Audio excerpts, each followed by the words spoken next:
que está dando bom dia aqui no chat.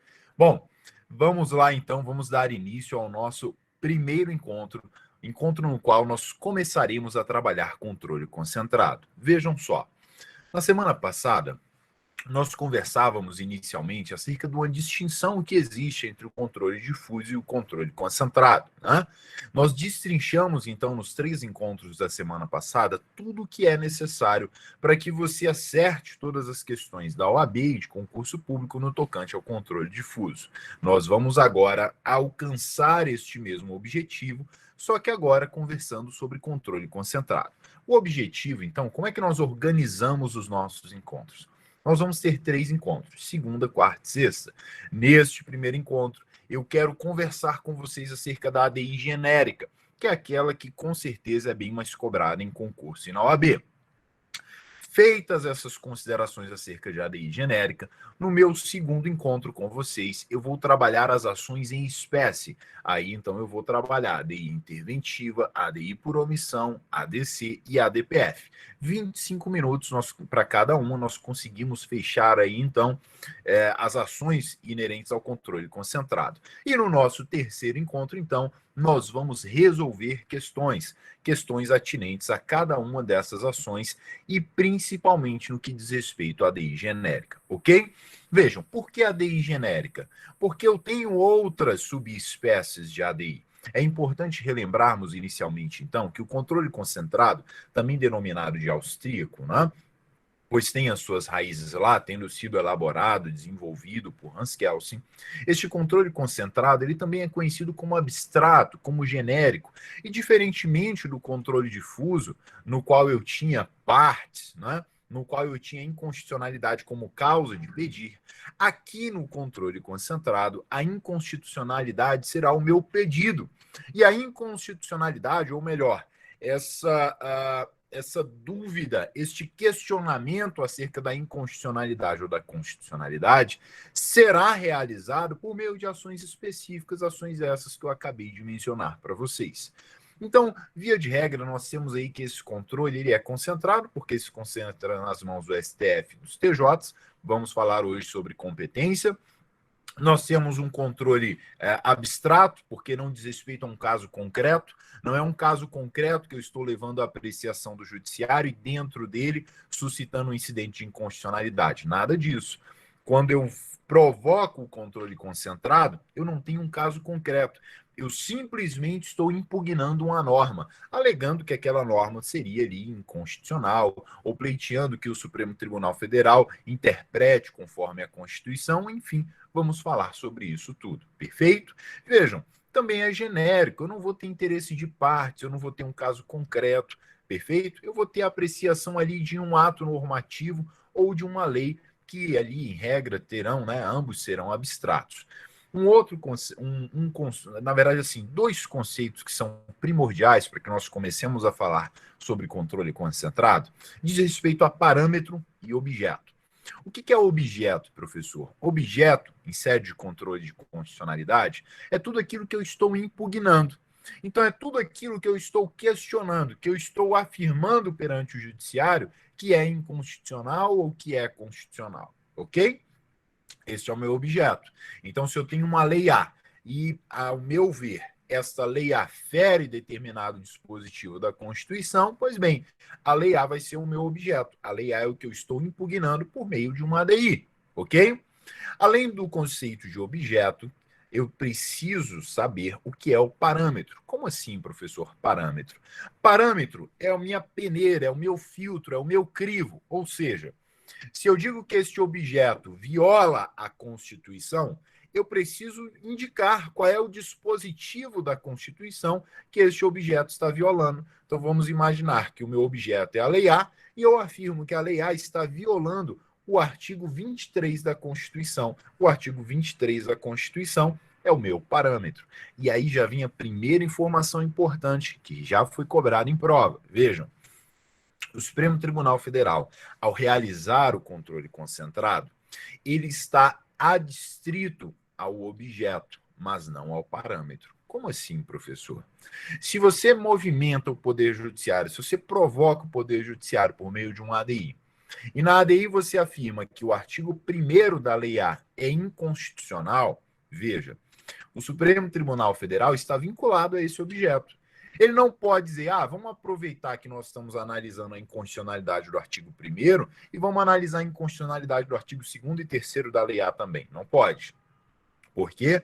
Porque o Supremo está vinculado ao objeto. Agora, no tocante ao parâmetro, no tocante ao dispositivo constitucional que eventualmente está sendo violado, o Supremo Tribunal Federal não está vinculado. Então, pode ser que na petição inicial a pessoa indique, né? Olha, o artigo 1º da Lei A é inconstitucional porque viola o artigo 23. E o Supremo pode dizer assim, o artigo 1º é inconstitucional, mas não porque viola o artigo 23, e sim porque viola os artigos 24 e 25. Então, repito, qual é a ideia que eu quero que você pegue? O Supremo Tribunal Federal, e aí se estende ao TJ também, estamos falando de ADI, tá, pessoal? Já estamos introduzindo a ADI genérica. O Supremo Tribunal Federal está vinculado ao objeto, adstrito ao objeto, mas não ao parâmetro. Significa que ele só pode analisar o objeto o qual ele foi provocado, mas ele pode indicar outro parâmetro, ou seja, ele pode indicar ali um outro dispositivo constitucional que estaria sendo violado. Perfeito? Tranquilo? Pois bem, vamos avançar então. Eu preparei aqui um material para compartilhar com vocês. Deixa eu compartilhar minha tela. Um minutinho, vamos lá.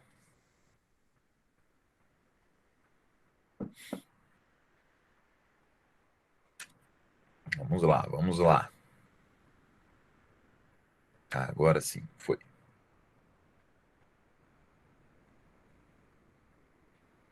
Nós vamos então começar aqui. Opa, tá aparecendo para vocês. Agora sim. Nós vamos então começar a conversar sobre ação direta de inconstitucionalidade, ação genérica, tá bom? Esse é o Instagram, depois eu coloco aqui no chat o meu telefone para contato, caso vocês tenham alguma dúvida e queiram sanar, ok? Vejam só, meus queridos, vamos trabalhar nesse primeiro slide algumas informações importantes, ok? Então, nós já conversamos que aqui, diferentemente do controle difuso, né, o controle de constitucionalidade será principal. Então, no controle concentrado, o controle de constitucionalidade é principal. Aquela ação existe tão somente para resolver aquela situação de inconstitucionalidade ou constitucionalidade. Não é incidental, incidental é lá no controle difuso. Perfeito? Joia? Vejam só. Não há partes no controle difuso, eu tenho partes porque eu tenho um caso concreto. Não há pretensão resistida. O controle concentrado é abstrato, é genérico. O meu objetivo no controle concentrado é preservar a Constituição, é zelar pela Constituição. Pessoal, o Lucas está falando que não está compartilhada a tela. Está aparecendo a tela compartilhada para vocês? Para mim está aparecendo aqui, como se tivesse compartilhado. Lucas, tenta atualizar aí o seu navegador, porque os colegas estão dizendo que está aparecendo sim a tela compartilhada, tá bom? Meus queridos, vamos lá, vamos avançar. Outra informação importante, vejam, e aí, por favor, vão me dizendo aqui se está muito rápido, quem tiver dúvida pode me indagar, tá bom? Esses 3 encontros serão suficientes e vocês podem me interromper para sanar dúvidas. Vejam, uma outra informação extremamente relevante é que, se eu estou defendendo a supremacia constitucional, na ADI não cabe desistência.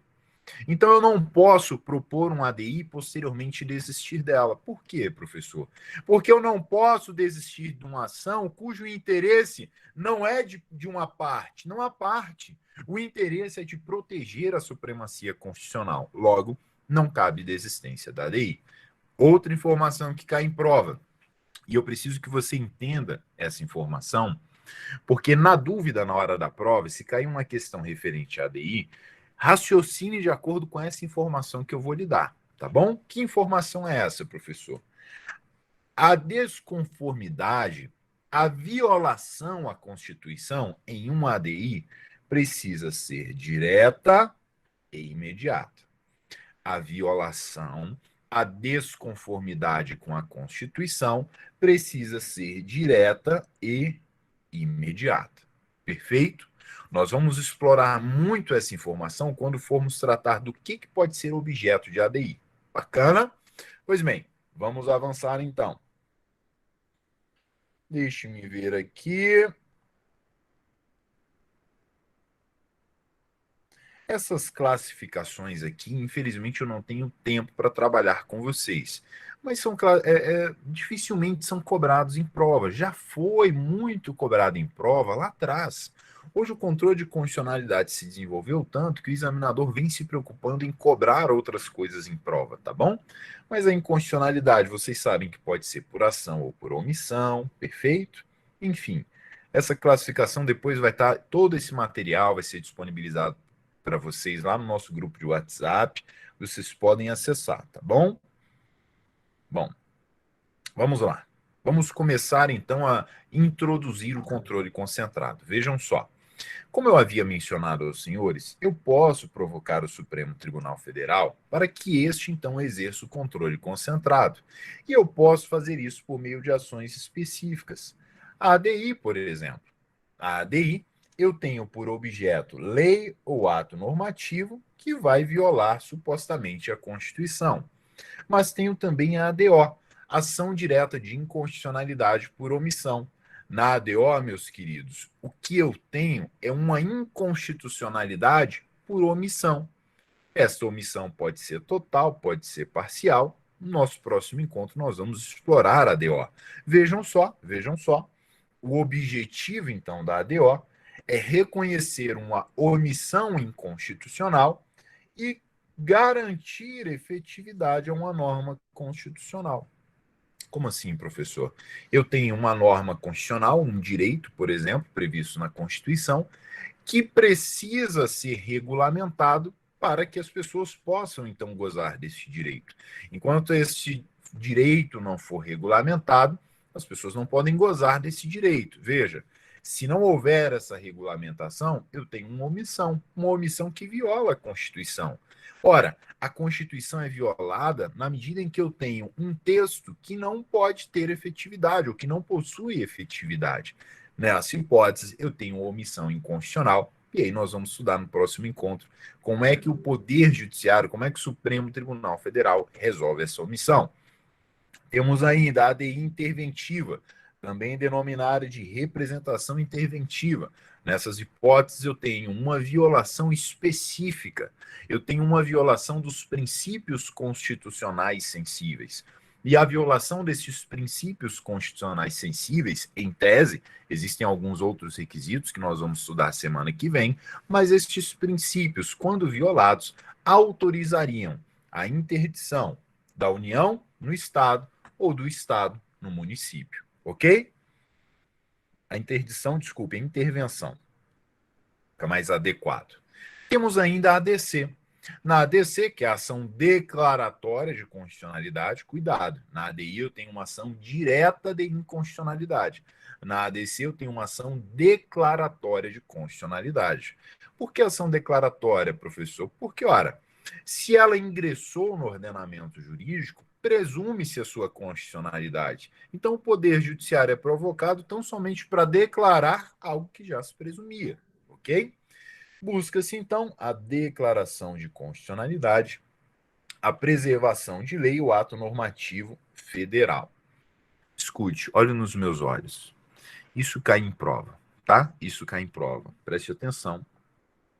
Na ADI, quando a competência for do Supremo. Professor, quando é que a competência é do Supremo? Quando o parâmetro é a Constituição Federal. Quando o parâmetro é a Constituição Federal, ou seja, quando eu estou indicando na minha petição inicial de ADI que a Constituição Federal está sendo violada, eu teria a competência do Supremo. O parâmetro nós sabemos, então, que é a Constituição Federal. E o que pode ser objeto, professor? O que pode ser impugnado por meio dessa ADI no Supremo Tribunal Federal? Lei ou ato normativo federal, lei ou ato normativo estadual. Ok? Lei ou ato normativo federal, lei ou ato normativo estadual. O que cai em prova? É isso aqui. O examinador tenta lhe confundir. A ADC ela também pode ser apreciada pelo Supremo Tribunal Federal. Quando é que eu tenho a competência do Supremo Tribunal Federal, professor? Quando eu tenho aqui como parâmetro a Constituição Federal. Só que olha agora, atenção, isso já foi cobrado em prova tantas vezes que eu já perdi as contas. Veja, na ADC, o objeto vai ser tão somente lei ou ato normativo federal. Então o examinador faz aquele texto bonito, né? E aí, quando ele termina aquele texto bonito, dizendo assim: olha, então pode ser objeto da ADC, lei ou ato normativo federal e estadual. Negativo. ADC, competência do Supremo, lei ou ato normativo federal. ADI, competência do Supremo, lei ou ato normativo federal, lei ou ato normativo estadual. Ok? Cai em prova. Anote, anote. Bruno, nós vamos disponibilizar lá no nosso grupo de WhatsApp, tá? Esse todo o material de controle difuso. Professor Igor depois pode colocar aqui no chat o link para você entrar no grupo, tá bom? Não, professor, o senhor nos ajuda? Muito obrigado, muito obrigado. Aí, Bruno, você pega lá, depois se quiser permanecer, se quiser sair, não tem problema, tá bom? Temos ainda a DPF. Na DPF, então, ela tem essa característica de ser manejada subsidiariamente. Nós vamos tentar aí, então, primordialmente essas outras ações. Se não for hipótese de cabimento das outras ações, vamos manejar a DPF, tá bom? E a DPF, então, busca a proteção das normas constitucionais adjetivadas como de preceitos fundamentais. Vamos falar sobre a DPF posteriormente. Bom, deixa eu ler essa observação, porque ela também cai em prova e na prática vocês vão encontrar muito a sua aplicabilidade ou a sua aplicação. Vejam, o princípio da fungibilidade pode ser aplicado no controle abstrato, desde que atendidos os requisitos de admissibilidade da ação correta. Eu posso, em sede de controle concentrado, aplicar o princípio da fungibilidade. Como assim, professor? Era a hipótese de ADPF, mas foi protocolado um ADI. O STF, então, pode aplicar o princípio da fungibilidade, receber aquela ADI como se fosse uma ADPF. Perfeito? Então, e vice-versa também, é possível aplicar o princípio da fungibilidade no controle concentrado. Vamos avançar? Olha aqui.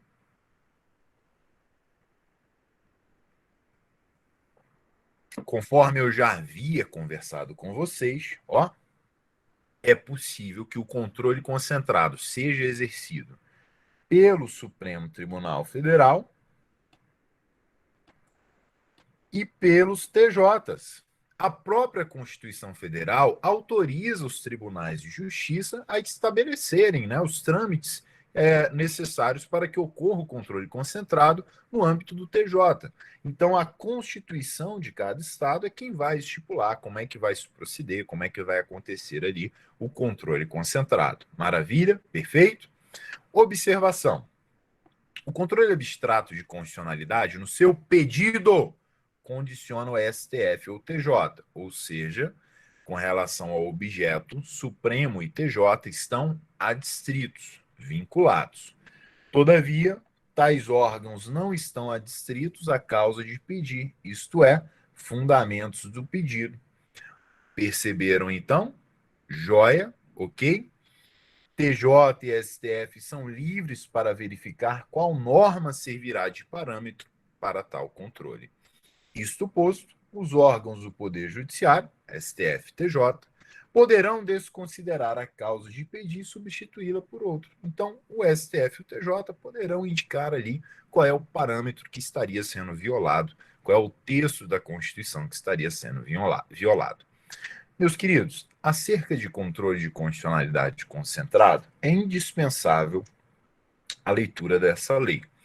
Lei 9868 de 99. Leia. Eu, infelizmente, não vou ter tempo hábil para trabalhar toda a lei com vocês, mas façam a leitura. Por quê, professor?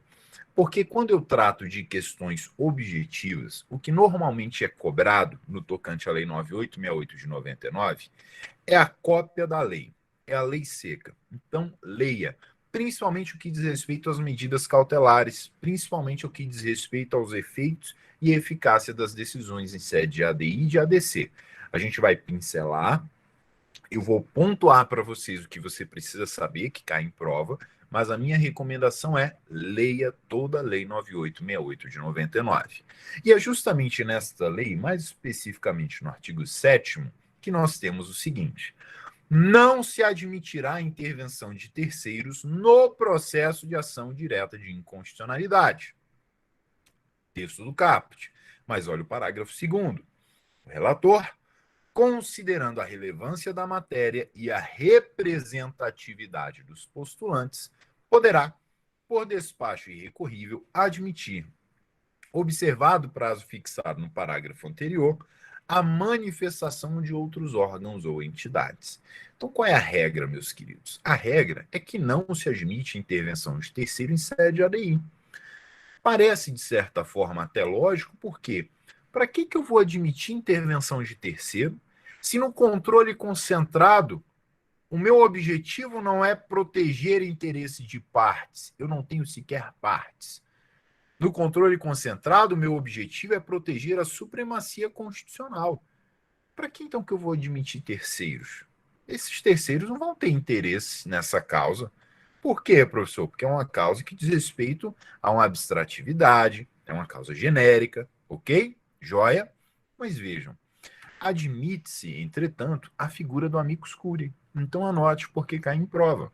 Em sede de ADI, admite-se a intervenção do amicus curiae. Quais são os dois requisitos? O amici curiae. Amici curiae é o plural de amicus curiae, tá bom? Meus queridos, qual é o requisito, ou quais são os requisitos para que se postule a intervenção na condição de amicus curiae? Relevância da matéria e representatividade dos postulantes. São esses os dois requisitos, ok? Vamos avançar, porque eu estou chegando, diria eu, que no ponto mais importante da aula de hoje. Eu vou falar de intervenção de colegitimado depois que eu falar de legitimado, tá bom? Eu volto aqui ainda hoje. Olha só.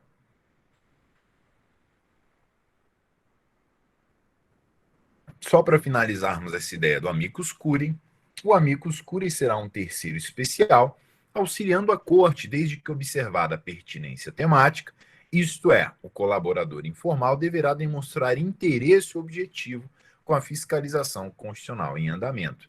Então é por isso que o amicus curiae deve possuir representatividade e deve ser relevante à matéria discutida em sede de ADI.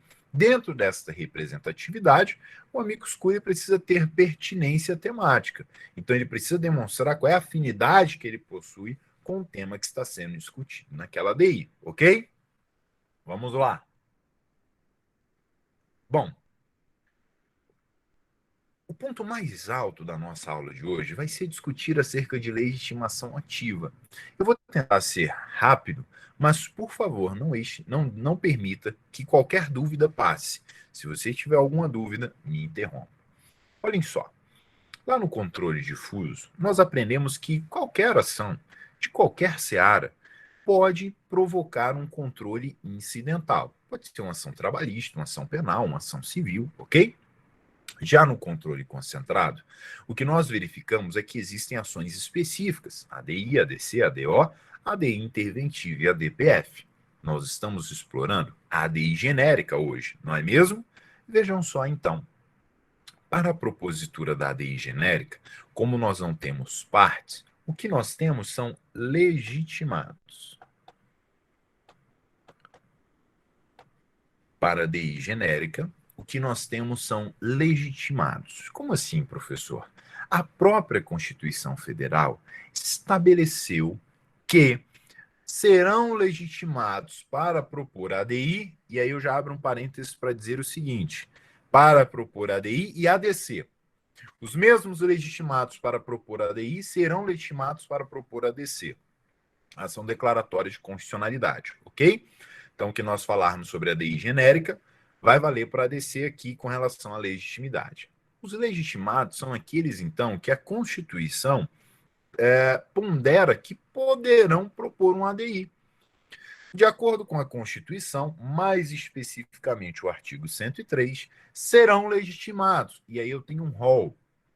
Hoje o que prevalece ainda é que este rol é taxativo, em que pese o Supremo Tribunal Federal volta e meia interpretar esse rol e acrescentar, fazer uma interpretação extensiva de certa forma, ok? Vejam, o artigo 103 ele é reproduzido na Lei 9868 de 99, mais especificamente no artigo 2º. O artigo 2º é a cópia do artigo 103, ok? Pessoal, temos então o rol de legitimados. Deixa eu voltar aqui para o 103, ó. Estes são os legitimados. Professor, eu preciso conhecer este rol? Sim. Professor, eu preciso memorizar este rol? Sim. Não é a melhor forma, mas não há outro caminho. Aqui eu preciso memorizar este rol, perfeito? Porque volta e meia ele é cobrado sim em prova. É aquilo, pessoal. Prova objetiva vai cobrar o texto da lei, ok? Então vejam só. O artigo 103 estipula que podem propor ADI e ADC quem? Presidente da República, mesa do Senado, mesa da Câmara, Assembleia Legislativa ou Câmara Legislativa, se for o caso do Distrito Federal, governador do Estado ou do Distrito Federal, PGR, Procurador-Geral da República, Conselho Federal da OAB, partido político com representação no Congresso Nacional. E aí eu já coloco o que é essa representação no Congresso Nacional. Eu preciso ter no mínimo um parlamentar, ou um deputado ou um senador.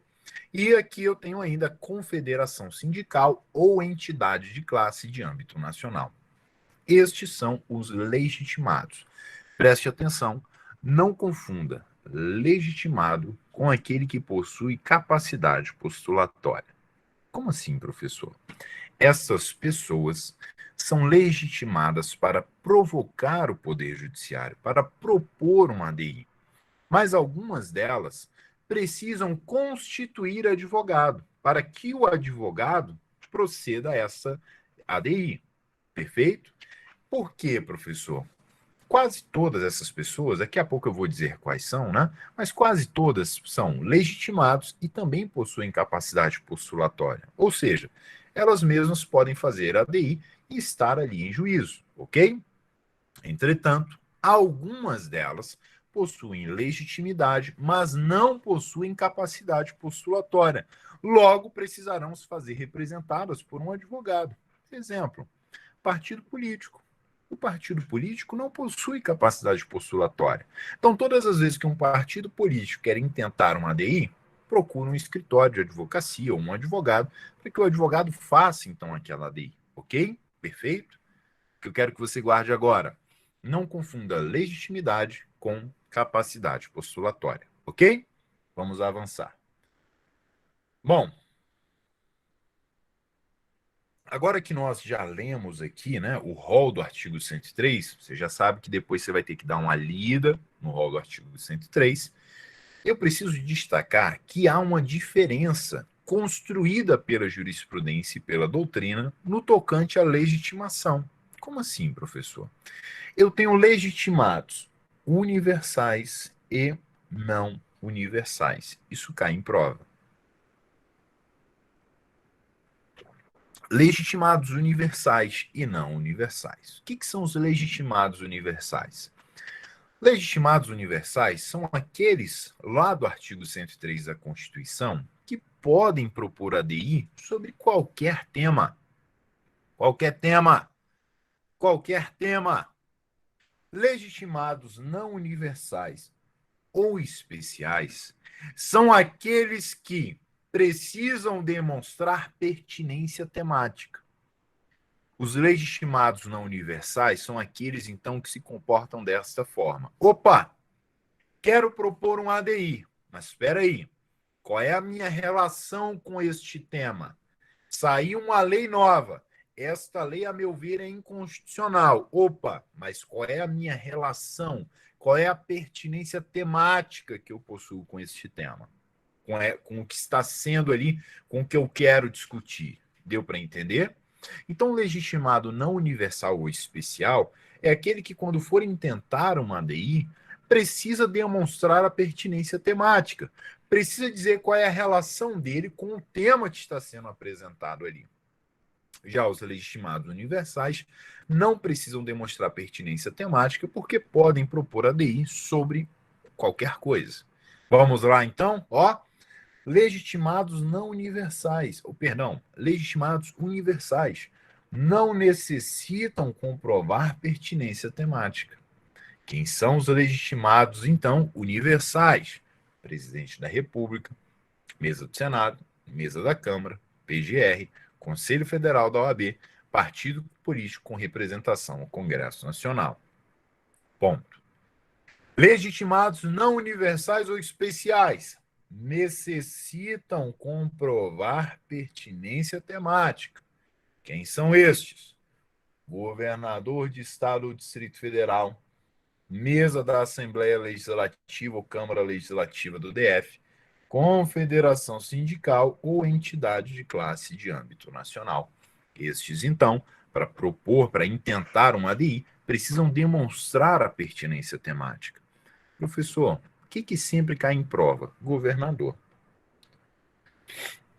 Nas questões, eles sempre pegam um exemplo de um governador, tá bom? Primeiro, eles ou eles cobram se você sabe ou não quem são os legitimados universais e não universais, tá?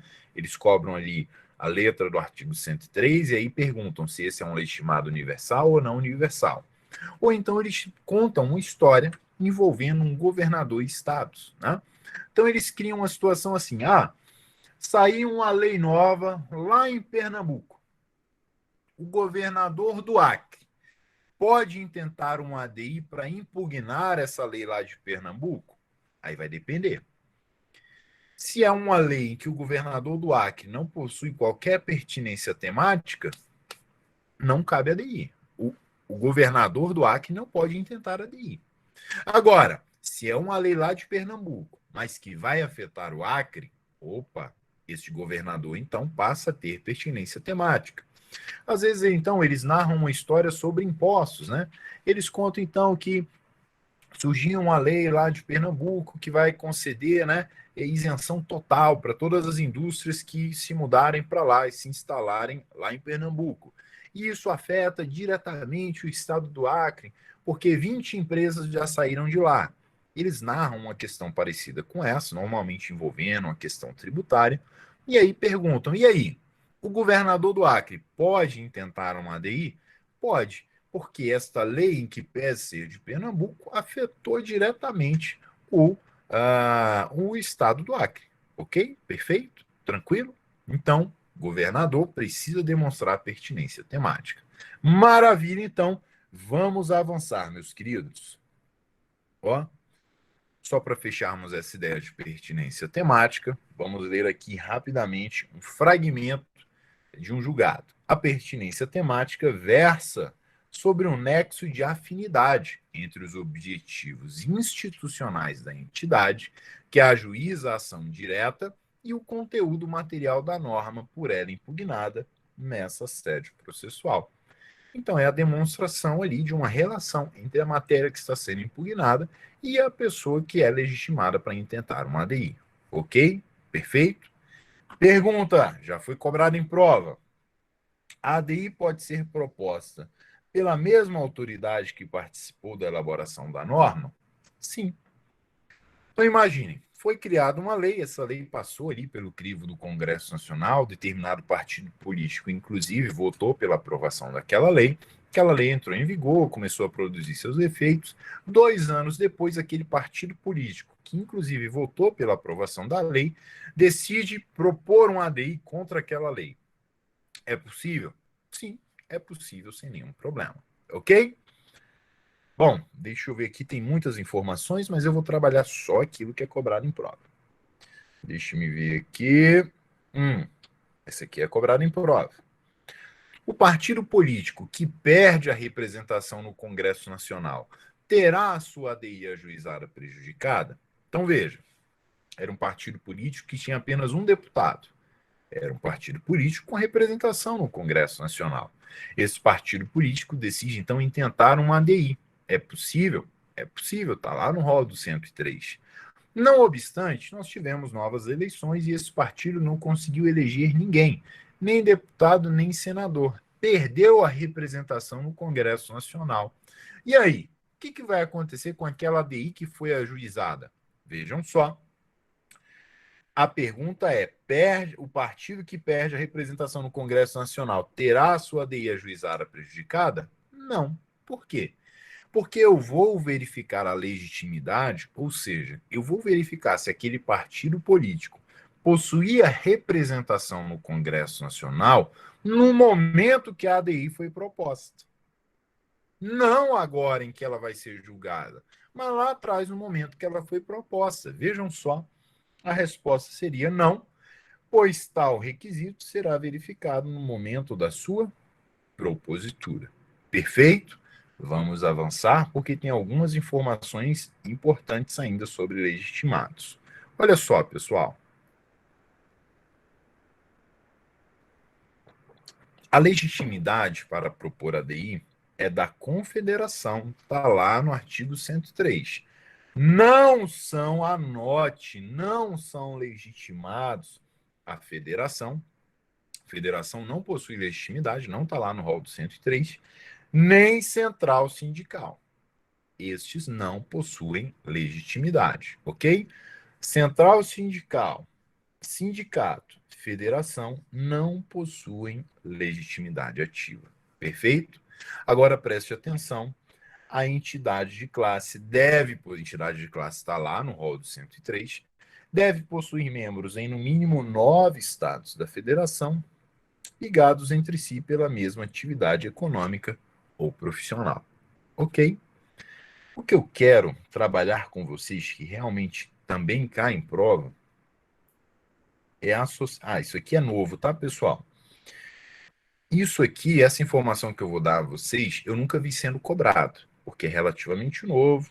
Temos aqui um julgado de 2018. Mas eu vou lhe dar essa informação, porque pode ser que seja cobrado. Vejam só. Como eu disse, o rol do 103 é um rol taxativo. Não obstante, o próprio Supremo Tribunal Federal, ao interpretar ali os legitimados, volta e meia faz uma interpretação extensiva. Por exemplo, é considerado, isso aqui foi o Supremo quem decidiu, tá bom?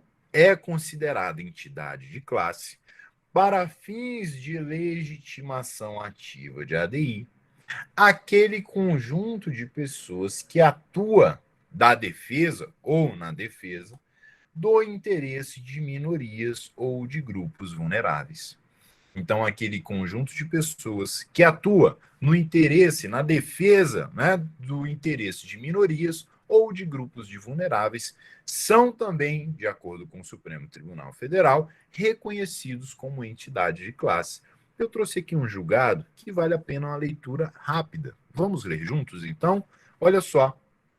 Processo constitucional, arguição de descumprimento de preceito fundamental, ação proposta pela Associação Brasileira de Lésbicas, Gays, Bissexuais, Travestis e Transsexuais.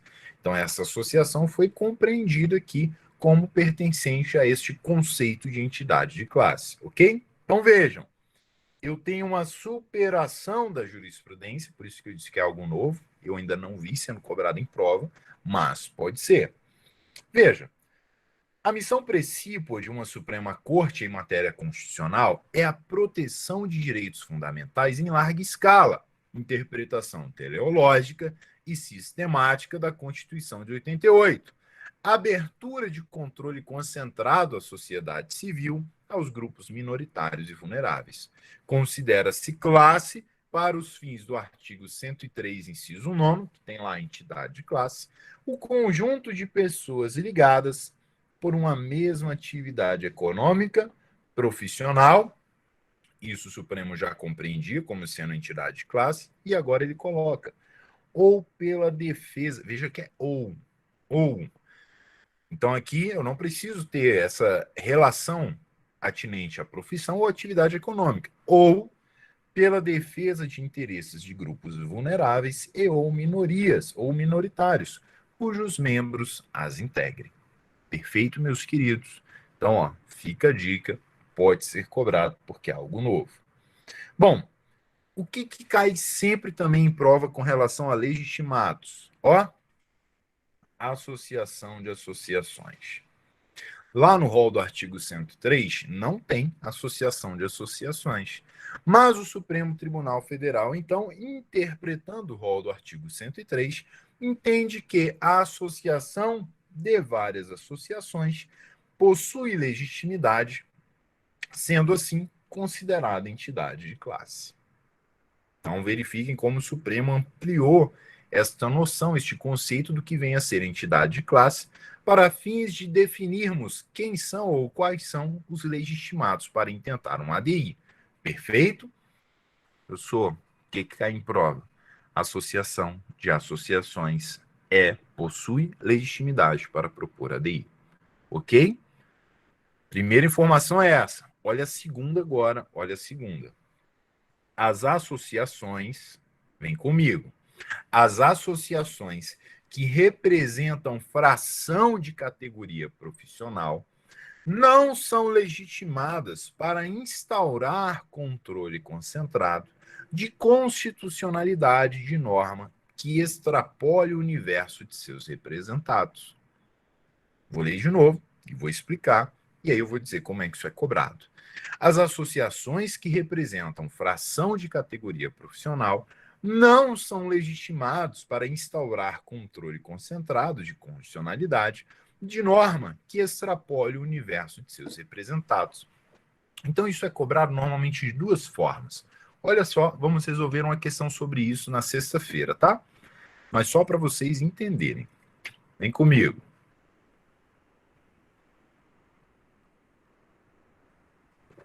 Aqui, o examinador também normalmente vai contar uma história para você, tá bom? E é interessante porque o examinador ele já explora aquele mito de que controle de constitucionalidade é difícil, né?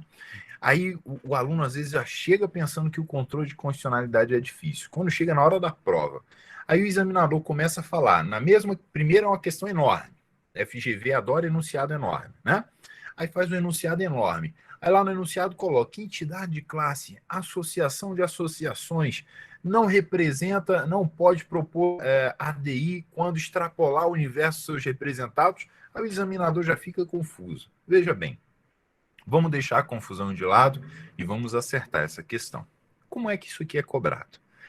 Imagina o seguinte, eu tenho uma associação de várias associações. Vamos imaginar em 10 estados do Brasil, ok?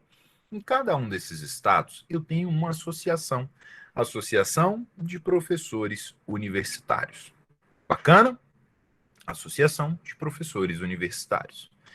Essa associação, ela existe, então, em 10 estados.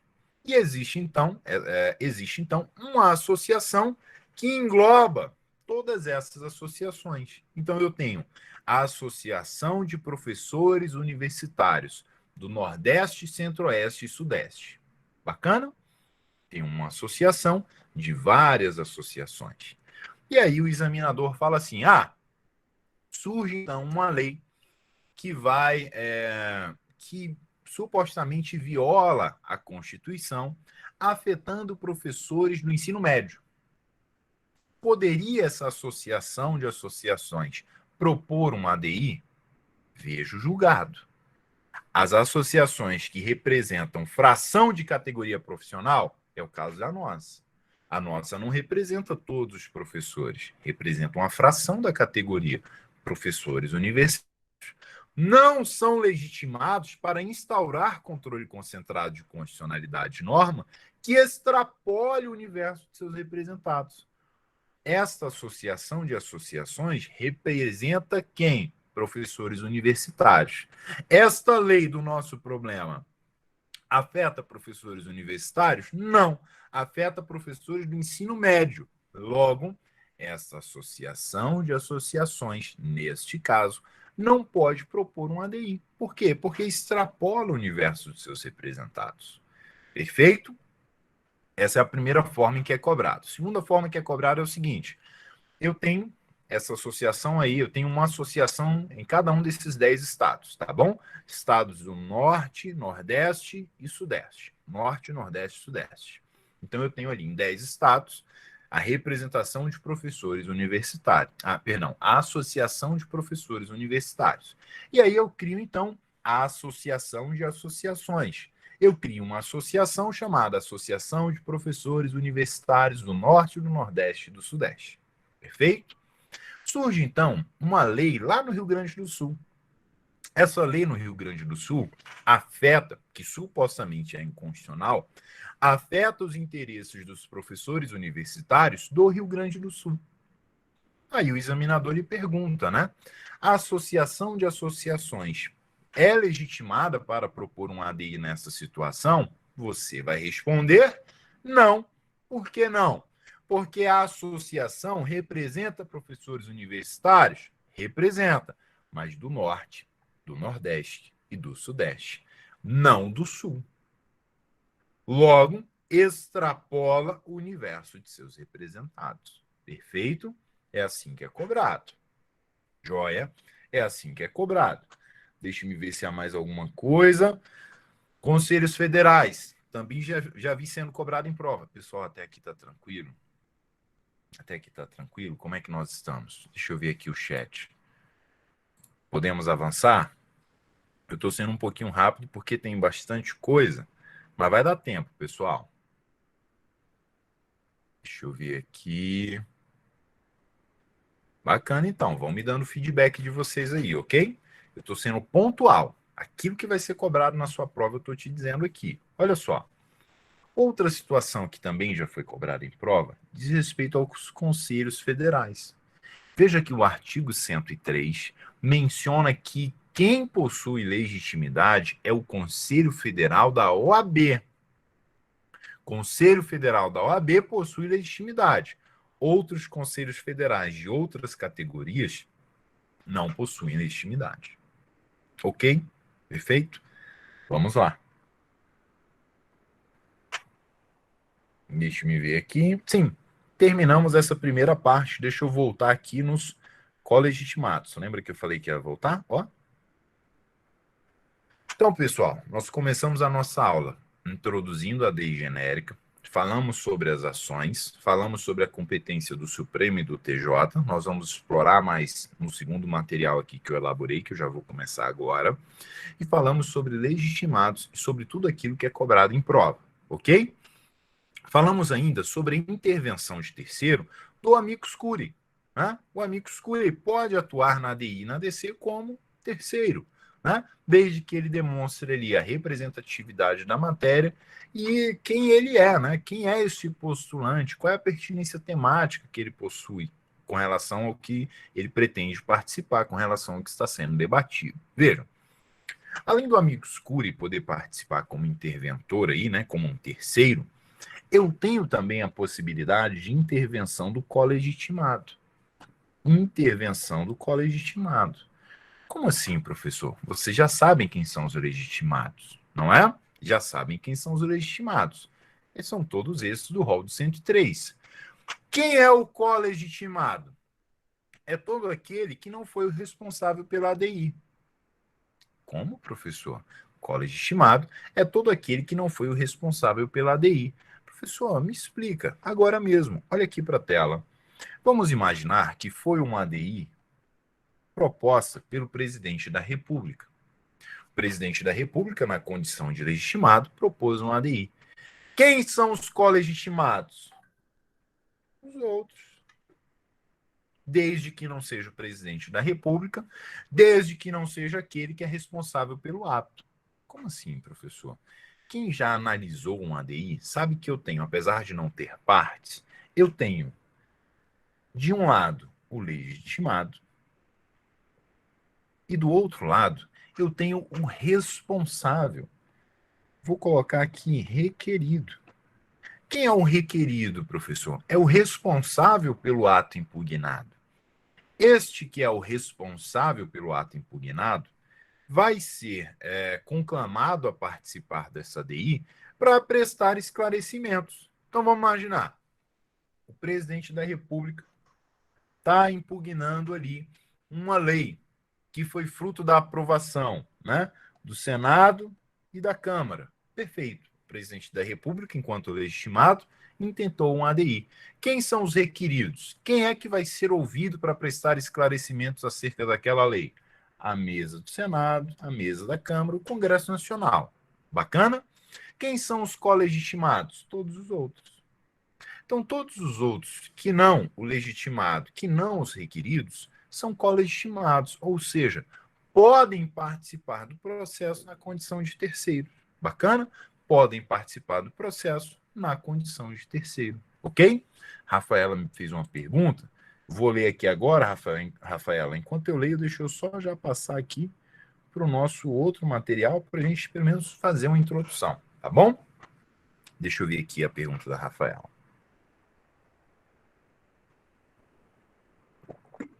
Perfeito, Rafaela. Rafaela pergunta assim: professor, os legitimados não universais são colegitimados em todas as ações ou só dentro de suas competências? Excelente pergunta, Rafaela. Rafaela, veja só.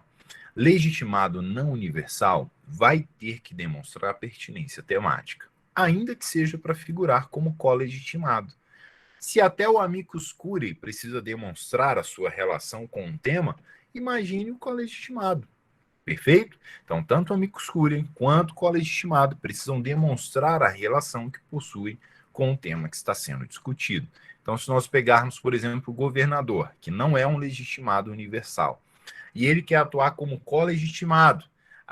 Eu sou governador e eu estou vislumbrando que essa situação pode interferir no Distrito Federal. Vou pedir aqui a aprovação da minha intervenção enquanto colegitimado, mas eu preciso demonstrar pertinência temática. Maravilha? Perfeito? Tranquilo? Excelente, então. Joia, Rafaela. Deixa eu ver aqui, meus queridos, por onde é que nós podemos... Aqui, pronto. Vamos encerrar o nosso primeiro encontro falando disso aqui. Segundo encontro, eu vou trazer mais 3 informações que caem muito em prova. Só 3, tá? 3 informações sobre a ADI genérica que caem muito em prova.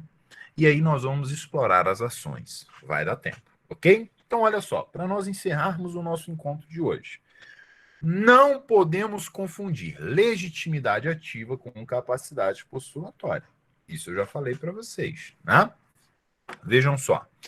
Possuem legitimidade ativa, mas sem capacidade postulatória. E aí vejam, se não possui capacidade postulatória, precisa ser representado por advogado. Isso que eu vou dizer agora já caiu em prova. A procuração para este advogado deve ser uma procuração com poderes específicos. E aí os senhores já sabem o que é uma procuração com poderes específicos. É uma procuração que no texto, no bojo dessa procuração, eu especifico qual vai ser a atuação, como será, eu delimito como será a atuação, a representação daquele advogado. Não é verdade? Então eu devo indicar, por exemplo, o ato normativo que será impugnado. Desculpa aqui o errinho de português, tá, pessoal? Foi na hora de digitar. Tá bom? Joia? Então, aqueles que não possuem capacidade postulatória precisam fazer representados por advogado, e aí este advogado vai ser nomeado por meio de uma procuração com poderes específicos. Quais são estes legitimados que não possuem capacidade postulatória, professor? Partido político com representação no Congresso Nacional, confederação sindical e entidade de classe de âmbito nacional. Todos os outros, além de serem legitimados, possuem, então, capacidade postulatória. Veja aqui, a Corte Suprema estabelece que o governador pode assinar a petição inicial da ADI, outorgar a procuração ao advogado, assinar em conjunto com o procurador do Estado ou determinar ao procurador-geral do Estado que assine sozinho em nome do governador. O governador possui essa capacidade, tá bom, pessoal? Isso já foi cobrado em prova. Finalizando, então, o nosso encontro, veja, descabe confundir a legitimidade com a capacidade postulatória. Quanto ao governador do Estado, cuja assinatura é dispensável na inicial, tem no Procurador-Geral do Estado. Então, pode se fazer representar ali pelo Procurador-Geral do Estado, pode otorgar a procuração ao advogado, ou ele mesmo, então, pode manejar a ADI, uma vez que possui essa capacidade postulatória. Deixa eu ver que horas são. Meio-dia. Vamos avançar, vamos dar só mais um passo? Só mais um passo? Já que nós começamos a falar de competência, e aí nós já sabemos que a competência ela é do Supremo e do TJ, não é? Vamos só consolidar essa ideia, verificando o que pode ser cobrado em prova, tá? Veja, no tocante ao controle concentrado, este pode ser realizado pelo Supremo e pelo TJ. Quando é que eu tenho a competência do Supremo? Meus queridos, olhem nos meus olhos. A competência do Supremo, em regra, será provocada quando o meu parâmetro, lembra do parâmetro, aquele conceito inicial, o filtro dos dispositivos da Constituição, quando o meu parâmetro for a Constituição Federal. No âmbito do TJ, o meu parâmetro vai ser, via de regra, a Constituição Estadual. Maravilha? Ok? Então vamos lá. ADI. Então, ó, o STF processará e julgará. ADI, cujo objeto seja lei ou ato normativo federal ou estadual, quando o parâmetro for a Constituição Federal. Então, olha só. Vou fazer isso aqui de novo para você não errar na prova. Se estivermos falando de ADI, a competência do Supremo vai ser provocada quando o meu parâmetro for a Constituição Federal. E aí pode ser objeto lei ou ato normativo federal, lei ou ato normativo estadual. ADI por omissão, tornando efetiva a Constituição Federal. Mais uma vez, eu tenho uma ameaça à Constituição Federal. ADI interventiva, analisando a intervenção da União nos estados ou DF. ADC, olhe de novo, de lei ou ato normativo federal. Enquanto na ADI, o objeto vai ser lei ou ato normativo federal ou estadual, na ADC somente pode ser objeto perante o Supremo, lei ou ato normativo federal. Bacana? Promete para mim que você não vai errar isso. O examinador vai querer lhe confundir ADI e ADC, âmbito do Supremo Tribunal Federal. Bacana? Ou a DPF, quando for decorrente da Constituição Federal. Vamos lá. E a competência dos TJs, professor? Olha o artigo 125. Parágrafo 2º da Constituição Federal. Cabe aos estados a instituição de representação de inconstitucionalidade de leis ou atos normativos estaduais ou municipais em face da Constituição estadual, vedada a atribuição de legitimação para agir a um único órgão. Então, informações importantes. No âmbito do TJ, quem vai delimitar, quem vai dizer como é que vai funcionar esta ADI, vai ser a Constituição Estadual. A Constituição Estadual também vai funcionar como parâmetro. A Constituição Estadual é quem vai funcionar como parâmetro. E a Constituição Estadual vai estipular quem serão os legitimados. A própria Constituição Estadual é quem vai estipular quem serão os legitimados. Detalhe, a Constituição Federal diz assim, Constituição Estadual, você vai dizer quem são os legitimados, mas você não pode arrolar ou indicar somente um legitimado. Isso não pode. Ó, vedada a atribuição da legitimação para agir a um único órgão. Então, Constituição Estadual, você vai criar este rol de legitimados, que não pode ser apenas um. Tem que ser no mínimo 2 legitimados, aí você vai indicar quem é. Bacana? Ok? Então, olha agora. Falamos da competência do Supremo. Vamos falar agora da competência do TJ. TJs processarão e julgarão ADI, cujo objeto pode ser lei ou ato normativo estadual ou municipal. Então, vejam, para você não ficar com dúvida. Com relação ao TJ, estamos falando de ADI, ok? O parâmetro será a Constituição Estadual. E o objeto, o que pode ser impugnado? Lei ou ato normativo estadual, lei ou ato normativo municipal. Espera aí, professor, mas de lá no Supremo, o Supremo também pode apreciar lei ou ato normativo estadual. E agora, professor? Como é que eu vou saber que é a competência do TJ? Como é que eu vou saber que é a competência do STF? Vai depender do parâmetro. Se o parâmetro for a Constituição Estadual, opa, TJ. Se a lei estadual está supostamente violando a Constituição estadual, TJ. Se a lei estadual está supostamente violando a Constituição Federal, STF. Bacana? Então, ó, ADI por omissão, tornando efetiva a Constituição Estadual. ADI interventiva, analisando a intervenção dos estados nos municípios. ADC, cuidado.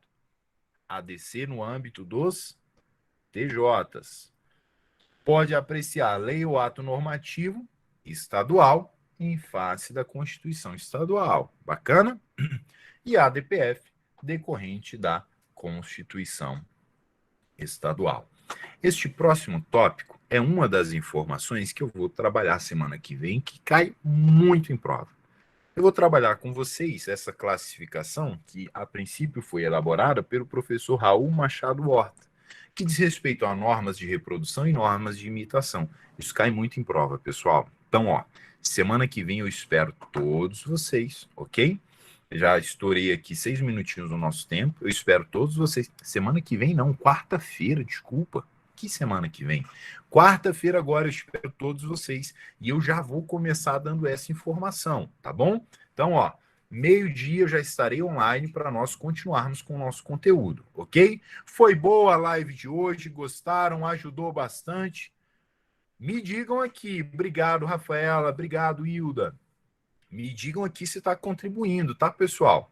Tudo isso está sendo feito pensando em vocês. Então, ó, qualquer coisa, meu WhatsApp está à disposição, está aqui para tirar dúvida. Meu Instagram está aí também, vocês conhecem. Por favor, não hesitem em me contactar e entrar em contato comigo se houver alguma dúvida. Combinado? Ó, beijo enorme para todos vocês, parabéns pela dedicação. Vamos rumo à aprovação, faltam 20 dias para o exame de ordem e eu tenho certeza que vocês vão conseguir. Combinado? Forte abraço a todos, obrigado Juliano, que esteve aqui conosco, sempre nos dando suporte. Hoje tem live da professora Andréa Bueno, 18 horas de processo civil, hein? Professora Andréa é uma querida, professora extremamente competente, quem puder esteja lá, ela vai trabalhar focando também aquilo que é mais cobrado na primeira fase do exame de ordem em concurso público, tá bom? Então, beijo, meus queridos. Até a próxima. Um forte abraço. Obrigado também ao professor Igor. Professor, muito obrigado por todo o suporte, viu? Até mais. Forte abraço.